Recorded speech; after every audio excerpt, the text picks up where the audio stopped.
차 교수님, 이 예. 김성태 전 회장이 어쨌든 관심을 받은 건 이재명 대표에 대한 이 변호사비 대납 의혹 때문에 이제 관심을 많이 받은 거잖아요. 예. 그런데 이제 검찰이 구속영장을 청구하면서 제시한 혐의를 보니까 뭐 배임이라든지 횡령, 뇌물공여 등 해서 한 6가지가 돼요. 그런데 변호사비 대납 의혹은 빠졌어요. 이거는 뭘 의미할까요? 글쎄요. 뭐 저도 저 제3자의 관점에서 보기 때문에 뭐 확실한 뭐 나름대로의 근거를 갖고 막 드릴 수 있는 말씀은 없습니다만 저는 두 가지 가능성이 있지 않을까 하는 생각이에요. 첫 번째는 아마 이 의혹과 관련한 핵심 증거를 아직까지 검찰이 확보하지 못한 것이 아닐까라는 생각이 든다는 것이죠. 지금 당장 사실은 김성태 전 회장의 근고직이라고 할 수 있는 재경 총괄본부장이라는 김모 씨가 지금 태국에서 소환을 거부하고 지금 소송 중이잖아요. 네. 그렇기 때문에 이분이 입을 열지 않는 이상 김성태 전 회장은 나는 사실은 돈 집행과 관련해서 모른다고 이야기를 하고 있기 때문에 그래서 이러한 부분들을 사실 증명하기 좀 힘들었기 때문에 뺀 것이 아닐까라는 가능성이 첫 번째 있고 두 번째는 또 하나의 또 완전히 반대되는 하나의 또 관측인데요. 일종의 이 변호사비 대납 문제는 일종의 검찰의 히든카드로 갖고 있는 것이 아닐까라는 생각이 든다는 것이죠. 그러니까 지금 김성태 전 회장의 일단 신병을 확보하는 부분에 있어서 앞서 앵커께서 말씀하신 대로 지금 현재 공소장이 나와 있는 그러니까 구속영장이 나와 있는 그 정도의 혐의만 하더라도 충분히 신병은 확보되고 거기에서 우리가 지금 히든카드로 확보하고 있는 변호사비 대납 문제를 굳이 피의자에게 세상에 다 공개할 필요는 없다. 그랬을 가능성, 이 두 가지 가능성이 저는 그러니까 어느 부분이 더 현실성이 높을지는 저는 가늠하기 힘듭니다만 이 두 가지 가능성이 저는 상존하지 않을까 생각이 듭니다.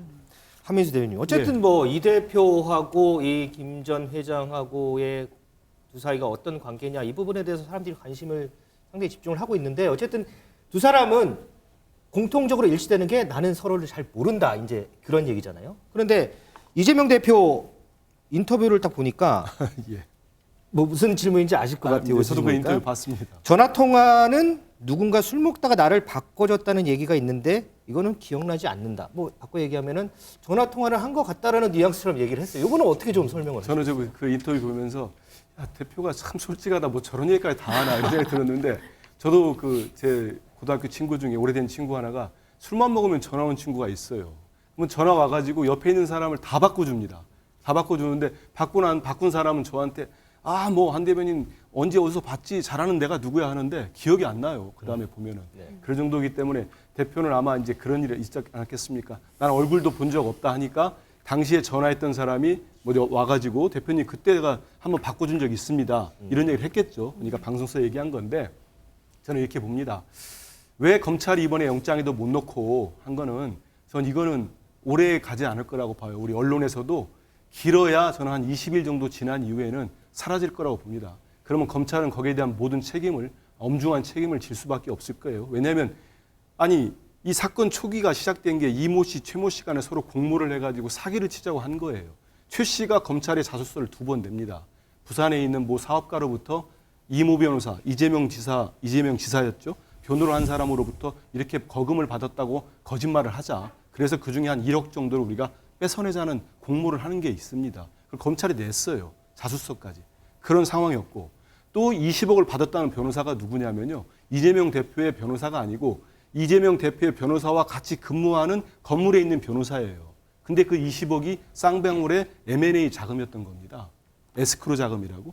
받아 넣었다가 M&A가 무산되면서 돌려줍니다. 이건 명확히 드러난 거예요.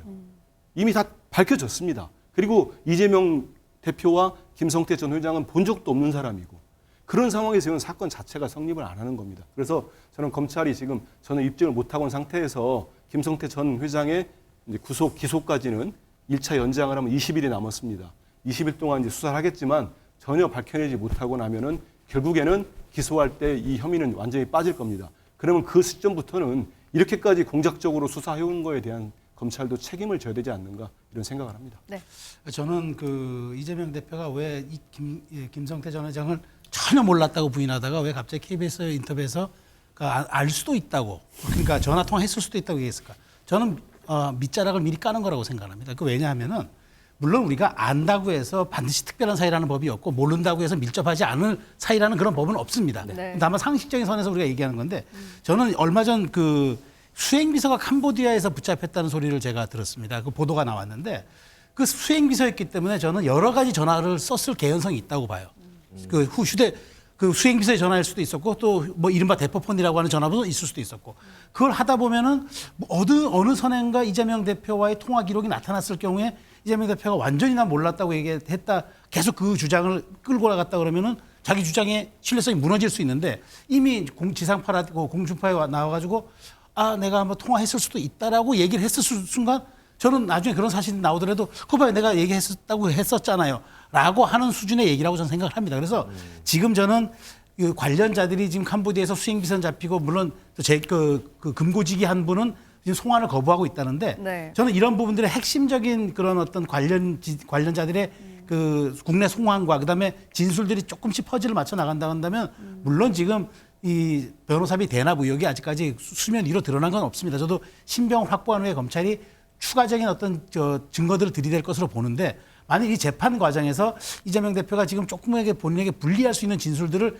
미리 한 자락 좀 깔아놓는 언론을 통해서 지금 그런 단계로 보기 때문에 여기에 대한 실체적 진실은 저는 앞으로 재판 과정을 통해서 더 많이 어떤 그 증거들이 나올 것으로 저는 생각을 합니다.